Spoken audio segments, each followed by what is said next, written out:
Sir வணக்கம் sir. Rajini sir, 3 தலைமுறையாக நீங்கள் சினிமா நடிக்கிறீங்க. எங்கள் அப்பா, நான், என் மகன். இன்னும் நீங்கள் ரிட்டையர்மெண்ட்டு கொடுக்கல. எங்கள் அண்ணன் கொஞ்சம் திரும்பி பாருங்கள், உங்கள் பக்கத்தில் தான் நின்றுக்கிறாரு. மரியாதை காரணமாக தான் உங்களை அவர் மீறல. அண்ணனோட தளபதியோட தளபதி ஆதவ அர்ஜுனா அண்ணன் மன்னிப்பு கேட்டார். இதுதான் ஒரு கட்சி தலைவனுக்கு உண்டான பண்பு, அவருக்கு கீழ்ப்படுகிற நிர்வாகிகளோட பண்பு. இதெல்லாம் நிறைய பேர் கற்றுக்கணும். டாப் பொசிஷனில் இருக்குது இன்றைக்கி டிவிகே கட்சி தமிழ்நாட்டில்.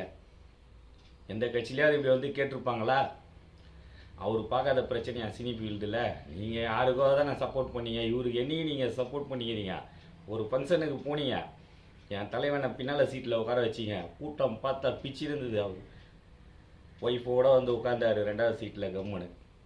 அவர் சினி ஃபீல்டை விட்டு வந்துட்டார். இப்போது நீங்கள் முதல்லாம் ஒரு ஃபங்க்ஷனுக்கு போயிருந்தீங்க, அங்கே நீங்கள் இருந்தீங்க, பின்னால் ரோல் எங்கள் தலைவன் அந்த இடத்துலையே இல்லை. கூட்டம் இருந்ததா? ஏன் சார் உங்களுக்கு தெரியாதா அவர் என்ன மாதிரி இடத்துல இருக்கிறாருன்னு சொல்லிட்டு? கொடுங்க சார், நீங்கள் வர வேண்டிய நேரத்தில் நீங்கள் வரல. அண்ணா அவர் சொன்னார், வந்துட்டார்.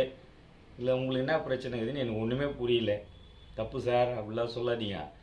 ஏன்னா அந்த எல்லாம் ஒரு வழி வச்சுன்னுக்கிறீங்க. ஒருத்தர் ஜெயிச்சிட்டாருன்னா உடனே பூங்கொத்து ஊற்று காம்ப்ரமைஸ் ஆகிடலாம். நடிப்பு உலகண்டா சாமி. நன்றி, வணக்கம்.